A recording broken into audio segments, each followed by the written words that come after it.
What's that over there? It's the O Wrestling Podcast. I'm your host, CW. Thank you so much for listening. Make sure to hit that bell on YouTube and subscribe to the podcast on any and all platforms. Thank you again. I appreciate you and your time. Let's get into this. Today, we're talking about wrestling hobbies. Now, I know what you're thinking. Wrestling is a hobby, not actively participating in professional wrestling. That is a job, a very dangerous job. But the watching of wrestling, whether it be WWE, AEW, New Japan, DPW, give me another one, MLW, NWA, I can keep going. Anyway, you get it. If you watch that, it is a hobby. There are people who take that hobby a bit further and just like follow WWE or their favorite promotion around. Specifically in WWE, I know that there are a few gents and ladies who are at every Raw or SmackDown or something. There is a guy, I think they call him Green Shirt Guy. I think he's been at every pay-per-view and Raw and probably SmackDown for the past like 30 years or something. Now, I hope he makes the most money and can continue to do this to enjoy his life. Look, if you're taking care of yourself, your family, your business, and then you just want to go watch pro wrestling every time it shows up in any town ever, do that. If you have the means and everything else in your life is taken care of, why not enjoy yourself, right? So good on them. There's also a guy who carries around a Trinidad flag. I've been seeing this dude for years.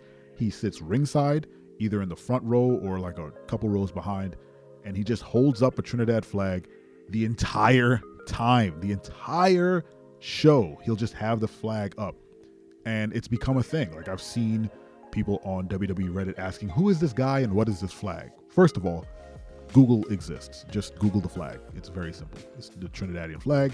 Shout out to Trinidad and Tobago.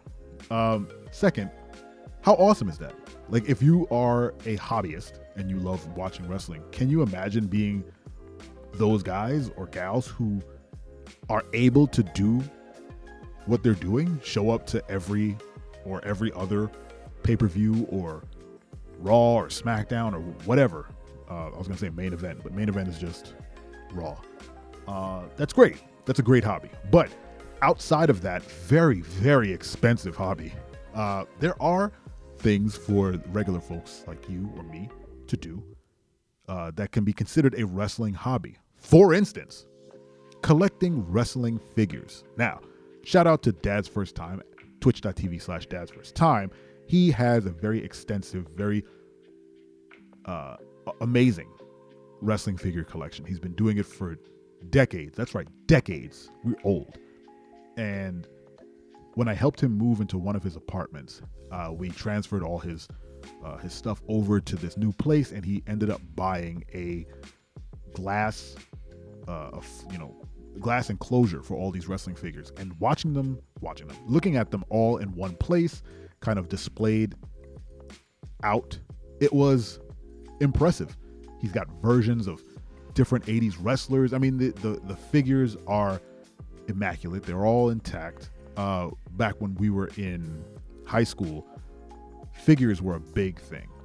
Action figures were huge, and Dad's First Time would periodically create his own wrestling figures. He had such a fantastic creative mind for that stuff, and he made a little business out of it. He would create wrestlers for people. All you had to do was provide an action figure, and then he would go home, and then within a week he would come back and he would give you back a whatever professional wrestler you asked for. I'm not going to give away the method by which he did it, but it was very clever. Especially for a young guy with no money, it was very clever how he transformed these figures. I would say if you have any interest, go check out his stream and then ask him, and he'll tell you. But yeah, figure collecting is definitely one of my favorite wrestling pastimes, wrestling hobbies. I've recently started collecting my own wrestling figures. Now, Walmart, follow me. Walmart has an exclusive WWE Superstars line of figures. They're these 80s style figures. They're very squat, chibi style, like very super muscular wrestling figures, and they're fantastic. They're amazing quality, great articulation.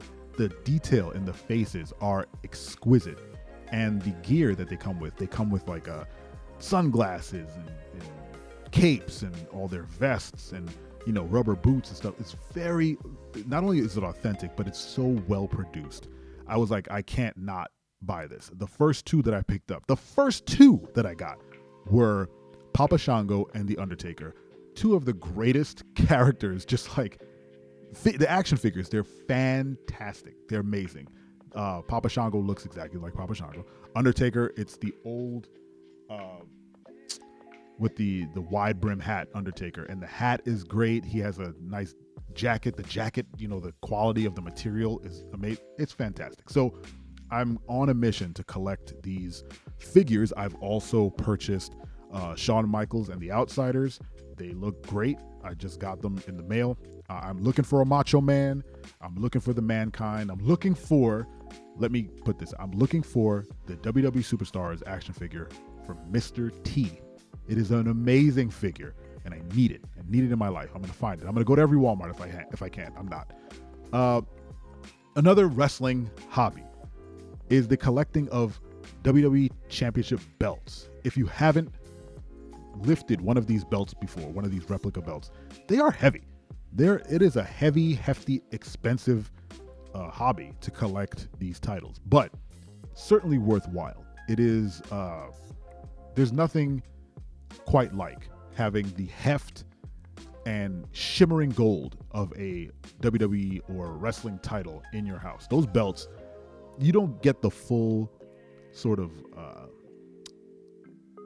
gleaming amazingness of the belt on television until you hold it in your hand. Like I said, those things are heavy. They're hefty.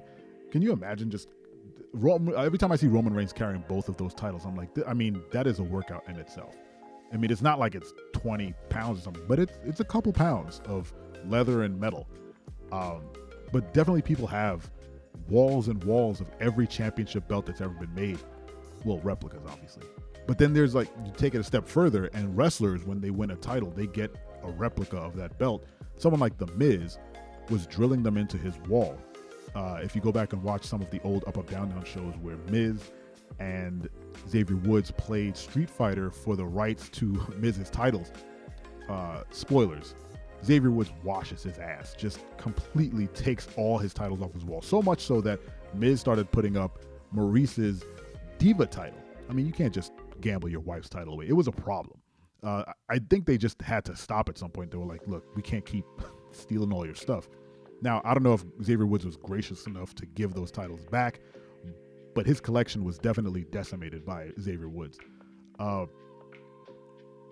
I would love to collect those. I have the greatest title ever. It's the White Intercontinental Championship. There's no better belt out there. I defy you to debate me on that. There's no better looking title anywhere, ever. Maybe the NXT UK belts. Those belts were fantastic. Oh, I need a replica of those. But it's definitely an expensive hobby but a fun pastime. It is a conversation starter for sure whenever I zoom into a meeting. One of my last hobbies I can think of that I actively participate in are wrestling video games. I used to collect wrestling video games religiously. I had every SmackDown game. I had, I think, almost all the 2K games up until maybe 2K19. That's where I stopped, and I've recently picked up 2K23, which is a fantastic game. Maybe I'll do a review of that, even though I haven't played too much of it. It's definitely a wrestling hobby that it doesn't require you to even watch wrestling. You can get all the wrestling you need from these 2K games. If you play the universe mode, you can just have your own Raw and SmackDown and pay-per-views by yourself. Anyway, I definitely didn't cover every wrestling hobby. So what's your favorite wrestling hobby? Was it something I mentioned? Was it something I didn't? Leave it in the comments and let me know. Thank you so much for listening to 10 Minutes of Wrestling Fandom. Have a blessed day, and don't forget, I'm your friend, but if I ever see you in the ring, I can beat you. Don't you know? Yeah, yeah, yeah!